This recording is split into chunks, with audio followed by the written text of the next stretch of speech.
I was going to die.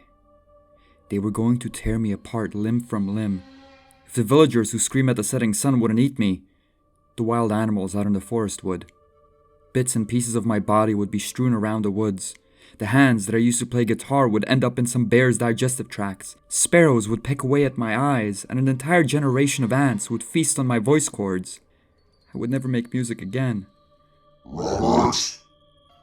When the sun first set, they moved around the village haphazardly, like a bunch of toddlers playing hide and seek. The red tips of their claws moved through the night without any aim. The monsters that were hunting me were simply walking around and screaming my name. I thought that I could make it until daybreak in my hiding spot. The woodshed was dark enough to hide me until sunrise, and if I picked my timing carefully, I could dash out into the forest without being seen. But after an hour of unanswered calls, the creatures that were hunting me changed their strategy. Scarlet lights that stemmed from their claws started to organize. In the geometry of those burning fireflies, I could see a search party manifest. They surrounded the village and moved in two waves from opposing sides of the main road. They were searching every home, every barn, every woodshed. It was just a matter of time before they found me. I was going to die. I sat in the musty dark of the woodshed and tried to keep my sobs as quiet as possible. There were splinters all over the place. My knees were killing me, and my hangover had fused itself into my panic and re-emerged with fresh, painful force. And I was gonna die. Hopelessness so powerful washed over me that I almost got up and walked out into the street. There wasn't any point in hiding. The creatures would find me anyway. Aneta Vashkova would pouch Gustav and my band would fall apart. The Wars of Perun, the creative project that drove me for the past 2 years of my life, would become a footnote on a Better Musician's Wikipedia page. Also, I was going to die anyway. Figured I'd get it over with. But then, just as I was about to commit suicide by eldritch creature, a brick of a vision hit my head. Somewhere in a loft in Prague Zhizhkov district, a thick-eyebrowed man sits behind his laptop. He has both just finished his snack of cornbread hummus and reading whatever is on the screen. The man licks the tips of his fingers for the last remnant of his vegan treat, then brushes off the crumbs from his keyboard. He clicks on the comment section and methodically types out the words, "You are a warrior of Perun. Act like it." He hits enter, and the intertwined web of the internet whirls into action. The words hit me like a bolt of divine lightning. You're a warrior of Perun. Act like it. Whoever this mysterious man was, he had a point. Hiding in a woodshed, waiting to die was a far cry from what a true follower of Perun would have done in this situation. I had named my band in honor of the pagan god of war and thunder, yet I acted like a coward. If I was a true warrior of Perun, I would run out into the summer night and turn the peaceful village into a roaring battlefield. A true warrior wouldn't hide, he would fight, he would tear those monsters in half and make them dread the day they ever try to drug him. The last time I had used my fists was in grade school, and even then they missed every shot they took. But not all warriors of Perun fight with their fists. What I lacked in strength, I made up for in cunning. I would turn the village into a battlefield, but I wouldn't be the one doing the fighting. The lights that hovered in the village were equally spaced. The monsters had set up a stable perimeter to ensure I couldn't escape. The biggest groups of the creatures were in the two search parties which moved from either side of the village, but there were visible clumps of the scarlet bulbs positioned around something else. The barns. The villagers were guarding the barns. They knew where my allies were. Whenever the creatures moved too close towards the walls of those wooden structures, the livestock would explode into the same shrill, anxious screams that they let out before. Those animals wanted out. They could aid me in my escape. If I could distract them for long enough to get to the barn, I could drench the village in chaos so potent that no one would notice my escape. The chickens in the coop outside had calmed down. Aside from the occasional sleepy cluck, they had resigned into the night. I tried to remember a prayer to Perun, but nothing came to mind. The guy had been out of the mainstream for well over 1,000 years.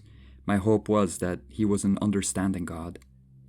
"Perun, help me," I whispered as I unlatched the doors of the chicken coop. For a split second, the chickens sleepily stared at the outside world through the open doors. They looked unsure, as if the possibility of freedom was something that their avian brains had never even considered. But sure enough, after their beady eyes readjusted to their new reality, they ran. The chickens dashed through the village, clucking victoriously, as hard as their little lungs would allow them to. This immediately caught the attention of the grouping of lights that hung around one of the barns. The eldritch monsters descended on the chickens like shining vultures. I crawled over to the unguarded barn. I had hoped that I could sneak in, free the animals, and make my escape under the pandemonium that a barn full of loose livestock would create. But things weren't that simple. There was a rusty lock covering the gate of the barn. My mind flooded with more Reddit inspiration quotes. All I needed to do was find a solution. Obstacles were a part of the process. I was getting tired of the process. Behind me, the gentle prelude to the chaos started. The clucking of freedom turned into clucking of fight. The chickens and the villagers had met in battle somewhere among the cottages. A wave of frustrated, pecking-induced growls rose from the monsters' throats in the darkness, but it was soon drowned out by the pained screeching of the birds. Even the most persistent of beaks were no match for a razor-sharp claw. I needed to get inside of the barn and release the hoofed cavalry. I needed something to break the lock. It was too dark to find any rocks. The vape in my pocket started to feel heavy. It was a first-paid show. I spent the whole bus ride clutching the money inside of my hoodie. It all seemed unreal. Someone had paid me to do something I would willingly do for free. I knew exactly what I was going to spend my first dream paycheck on. The screen flickered with a bright blue light before it zapped out of existence. The valley echoed with the sounds of slaughter. The chickens were sacrificing so much more than me, but still. I was going to quit smoking, and I was going to quit in style. The pipe I had picked out had both mouth-to-lung and direct hit capabilities. The potential wattage that I could use was all over the place. I could even play Floppy Bird on it if I ever got bored. It was the Cadillac of adult pacifiers, and it was the first purchase from money that was truly my own. 3 hits is all it took for my high-tech vaporizer to look like something you would find at a salvage yard, yet the lock still held firm. The same couldn't be said for the chickens. The sound of battle was gone now. What little was left of the avian troop was reduced into whimpering clucks of death. The villagers had resumed their rally cry. My name echoed through the forest once more. They were getting closer. I'd puff on it whenever I was nervous, whenever I needed a second to compose myself, whenever I was bored. The smell of strawberry cheesecake was my blanket of comfort. "Goodbye, old friend," I whispered as I slammed my vaporizer into the lock. It breathed out one last gust of steam that smelled of burnt cotton, and then shattered into 100 pieces of misshapen electronics. My inanimate friend was gone, but his sacrifice was not in vain. Next to the bits of plastic that I had gripped for years was a broken lock. Robert! The night had started to brighten in the red hue of the setting sun. There was no point in hiding in the darkness anymore. The creatures knew where I was. I turned on the flashlight of my phone and ran into the barn. Much like the chickens, the cows and pigs of the barn took a while to understand what was going on, but as I ran past them with my flashlight, unlatching their pens, they rustled themselves awake. Revolution was burning in the air. I turned off my flashlight and hid inside of an empty pen at the edge of the barn. The animals were becoming restless. The barn was starting to fill with the bloody red glow of the villagers' claws.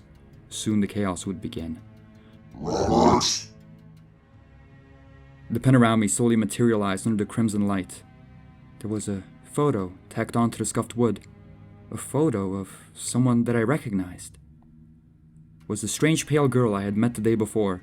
She still had that queer expression behind her eyes and was wearing clothes that seemed a century old. But she looked happy. Her arms were draped around a mammoth of a brown cow. It was a strange combination, the gentle hands of a frail human wrapped around the bulging muscles of a powerful animal. The girl's face shone with the joy of friendship. The cow in the photograph clearly meant a lot to her. Me and Olga was scratched out above the picture in uneven handwriting. The cow's eyes stared back at me like 2 giant lava lamps, radiating unceasing tranquility. But the barn was far from tranquil. The animals had fully woken up from their gentle slumber and were now screeching at the top of their lungs. The wooden gate creaked. The villagers were inside of the barn. The hollow thumps of hooves on flesh, the manic battle cries of cornered pigs, the dark screams of the monsters that hunted me. The barn had descended into utter chaos. Shadows painted by the bright red glare of the creature's claws danced on the wooden walls of the barn. The villagers were putting up a fight, but the animalistic force of the livestock was undeniable. Crawling towards me, through the dry straw that covered the ground, was a viscous stream of blood. Bits of dark flesh floated on it like newspaper boats. It was my time to escape. I got up from my hiding spot, ready to run for my life, but my feet refused to budge. An animal was in the way. The pig's maw was so close to me that I could feel its last hot breath leaving its body. The sleek black claws made quick work of its pink flesh. Its corpse slid off the ghastly claws as if it was covered in bacon grease. Robert! The monster that had slaughtered the pig towered over me. Seeing that scaly black skin, those massive milky eyeballs, those horrible pin-like teeth, it all chilled me to my core. Even in my worst sweat-drenched nightmares, I couldn't imagine a being so abhorrent. The tips of the creature's claws were searing hot and inches away, but I couldn't move. Those horrible lights were reaching out from my face, buzzing with an incomprehensible energy, but I was paralyzed. You're a warrior of Perun. Act like it. Robert! My fist flew through the air. For a split second, I felt the tender, wet surface of the white eyeballs wrap themselves around my knuckles. The monster clutched at its leaking eye socket and screamed the same pain scream that its cohorts were letting loose during their struggle with the animals. Through the melee of the barn, I could see a direct path towards freedom. Punching demons in the eye, that's what I do. Fighting against evil with my barnyard crew. I ran through the stifling, blood-filled air of the battle into the cool summer night. The world outside was consumed in an all-encompassing darkness. Any hint of a perimeter guarding the village was gone. Wisps of blinding light seeped out of the rickety barn. All of the monsters that were hunting me were inside, preoccupied with a different breed of enemy. It was 3:30 in the morning, and I just finished going through the usual sing-alongs that people indulge in during jam sessions. Might have sung Radiohead's Creep more than once. It was a couple of hours before the Warriors of Perun would have their first paid gig. I needed to rest. "Got some nice pipes on ya," she said after I got off stage. "Oh, thank you," I replied. "No, really, that was really good. It's like Plant and Sinatra had a baby, and that baby was you." I had received compliments on my music before, but never a double compliment. She wasn't just being nice. She actually enjoyed my singing. "Thank you," I said, hoping that the bar was dim enough to hide my blushing. "Means a lot. I'm actually in a band called the Warriors of Perun. Tomorrow we're having our first proper gig at..." "Hey, I can barely hear you. Wanna go grab a smoke outside?" "Oh, I don't smoke anymore. Thinking of buying a vape." "Oh, come on. Smoking's good for your bones." She shot me a wide smile. "If anybody tells you different, they're a communist." I noticed her grooving out in the back of the bar before, but it wasn't until she wiggled her pack of Luckies at me that I realized how beautiful she was. A bit of tar in my lungs seemed like a reasonable sacrifice to be around those lively green eyes for a bit longer. I accepted her cigarettes and followed her outside. Robert, by the way. "Nice to meet you, Robert. I'm Aneta. Aneta Vashkova." I thought we were friends, Robert. As ghoulish as the creature in front of me was, as terrifying as its shining claws were, as bright as that milky stare shined, I could still recognize the steamboat suspenders. Samko's claws clinked as he walked towards me. I thought we could feed the chickens together, Robert. His voice vibrated with a dark power, but he was alone. His bright-tipped weapons were sharp, but he was alone. He was a monstrous being that meant me harm, but he was alone. I thought you would stay, Robert. My hand was still wet with the silky innards of an inhuman eyeball. The villager I had punched out was twice Samko's size. I was a warrior of Perun, and he was alone. Robert! I kicked the child as hard as I could, planting my foot dead in the center of his steamboat suspenders. He fell to the ground, but my balance was a far cry from a "this is Sparta" moment. I fell down on top of the inhuman youth. He was down. I had to act quick. My mind searched through every bit of advice that the odd self-defense YouTube video had stashed away in my subconscious. I pinned down Samko's arms with my knee and raised my fist. "Dude, let me go. I don't want to hurt you, I just want to go home." His wide eyes blinked. My threat of a fist seemed to have surprised him, But soon enough his pin-needle mouth formed into a smile. This is your home now, Robert. A searing pain shot from my shin through to the rest of my being. The world lit up in a dizzying wave of bright, hot light. For a split second, I could see Samko's stinging claws scrape against my flesh, but even that disappeared beneath the wave of blinding brilliance. The sun. It is the one true bringer of life in this world. Its rays illuminate our path so that we do not stumble through the cursed darkness. Its light gives our crops the strength to grow and feed our families. Its motions dictate the fabric of time itself. Every time the sun sets, it is a tragedy that deserves to be mourned. Everything in our universe revolves around the sun. That roaring ball of fire spits out strings of flame that can incinerate us all within milliseconds. We are only here because the sun wills it so, because it hasn't grown tired of us yet. It is our one true master, our one true God. To serve any other power is the definition of blasphemy itself. Without the sun, we are nothing. If the sun ever grows displeased with us, we will be charred, dead, ash. Every time the sun sets, it is a tragedy that deserves to be mourned, and my screams will join the wailing procession. I will submit myself to the blinding light of my one true master. I will feed and clean and tend to the animals so that the people of the village have meat. I will do my part to keep the village alive. I will take part in the worship. I will scream at the setting sun. And music? What does the sun know of music? Notes and melodies are nothing but a modulated annoyance to the all-shining, all-burning God. The sun does not want symphonies and poetry. It wants chaos. It wants us to hold a mirror to the roaring gases which consume themselves in a deafening inferno that dwells at the sun's core. It wants screams. It wants me to stay in the village and Give up on the warriors of your warrior of Perun. Act like it. For a split second, the feverish visions of the brightest star faded away. A split second is all it took. I slammed my fist into Samko's eye. Robert, no, we were meant to be friends. His claw tore out of my leg and reached for his face, but I didn't give him a chance for respite.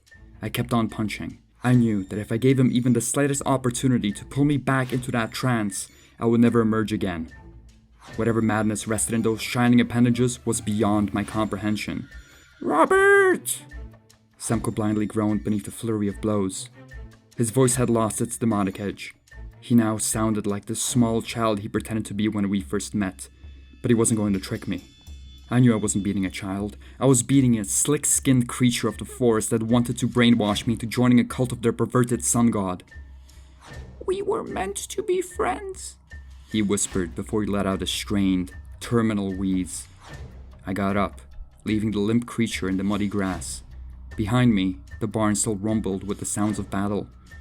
In front of me, the dark road towards freedom beckoned. The bartender was right. Some questions were not meant to be asked. Some places were not meant to be found.